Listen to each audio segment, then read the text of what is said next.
ಕೊಲೆ ಕೇಸ್ ಮುಚ್ಚಿ ಹಾಕೋದಕ್ಕೆ ಹಣ ಪಡೆದಿದ್ದಂತ ದರ್ಶನ್ ಗೆಳೆಯ ಮೋಹನ್ ರಾಜ್ರಿಂದ 40 ಲಕ್ಷ ಹಣವನ್ನ ದಾಸ ಪಡೆದಿದ್ರು ಅನ್ನೋ ಬಗ್ಗೆ ಮಾಹಿತಿ ಸಿಕ್ಕಿದೆ. ಇನ್ನು ಕೊಲೆ ಕೇಸ್ನ ಖರ್ಚಿಗೆಂದೇ 40 ಲಕ್ಷ ನಗದನ್ನ ಪಡ್ಕೊಂಡಿದ್ರಂತೆ ದರ್ಶನ್. ಕೇಸ್ ಮುಚ್ಚಿ ಹಾಕೋದಕ್ಕೆ ಮೊದಲು 30 ಲಕ್ಷವನ್ನ ದರ್ಶನ್ ನೀಡಿದ್ರು. ಗೆಳೆಯ ಪ್ರದೋಷ್ಗೆ 30 ಲಕ್ಷ ಹಣವನ್ನ ನಟ ದರ್ಶನ್ ಕೊಟ್ಟಿದ್ರು. ಮೈಸೂರಿಗೆ ಹೋಗುವಾಗ ಪ್ರದೋಷ್ಗೆ ಹಣವನ್ನ ನೀಡಿರ್ತಾರೆ ದರ್ಶನ್. ಕೊಲೆ ಕೇಸ್ ಮುಚ್ಚಿ ಹಾಕೋದಕ್ಕೆ ದರ್ಶನ್ ಸಾಲವನ್ನ ಪಡ್ಕೊಂಡಿದ್ರು. ಅದು ಬರೋಬ್ಬರಿ 40 ಲಕ್ಷ ಸಾಲವನ್ನ ಪಡ್ಕೊಂಡಿರ್ತಾರೆ. ಗೆಳೆಯ ಮೋಹನ್ ರಾಜ್ರಿಂದ 40 ಲಕ್ಷ ಹಣವನ್ನ ಪಡ್ಕೊಂಡಿರ್ತಾರೆ ದಾಸ. ಆದ್ರೆ ಏನ್ ಕಾರಣ ಕೊಟ್ಟಿದ್ರು ಅನ್ನೋದ್ರ ಬಗ್ಗೆ ಸ್ಪಷ್ಟತೆ ಸಿಗಬೇಕು. ಕೇಸ್ ಖರ್ಚಿಗೆಂದೆಯೇ ಇಲ್ಲಿ 40 ಲಕ್ಷ ನಗದನ್ನ ಪಡ್ಕೊಂಡಿದ್ರಂತೆ ದರ್ಶನ್.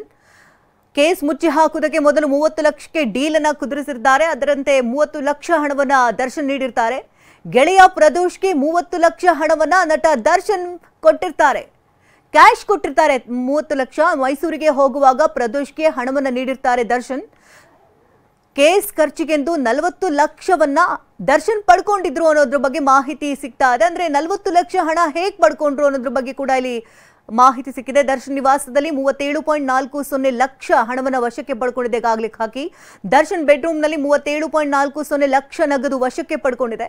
ಇನ್ನು ಹಸಿರು ಬಣ್ಣದ ಪ್ಯೂಮಾ ಬ್ಯಾಗ್ನಲ್ಲಿ ಇಟ್ಟಿದ್ದಂತಹ ಹಣ ಇದು. ಇನ್ನು ಬ್ಯಾಗ್ ಸಹಿತವಾಗಿ 37.40 ಲಕ್ಷ ಹಣವನ್ನ ಈಗಾಗಲೇ ಪೊಲೀಸರು ಜಪ್ತಿ ಮಾಡಿದ್ದಾರೆ.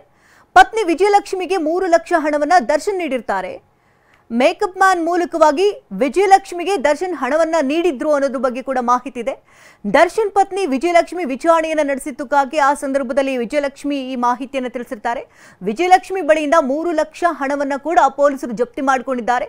ಕೊಲೆ ಕೇಸ್ನಲ್ಲಿ 70 ಲಕ್ಷ ಹಣವನ್ನ ಈಗಾಗಲೇ ಖಾಕಿ ವಶಕ್ಕೆ ಪಡ್ಕೊಂಡಿದೆ. ಅಂದ್ರೆ ಕೇಸ್ಗೆ ಕೊಟ್ಟಂತಹ 30 ಲಕ್ಷ ಹಾಗೆ ವಿಜಯಲಕ್ಷ್ಮಿ ಮನೆಯಲ್ಲಿ ಸಿಕ್ಕಂತಹ ಹಣ ಎಲ್ಲವನ್ನ ಕೂಡ ವಶಕ್ಕೆ ಪಡ್ಕೊಂಡಿದೆ.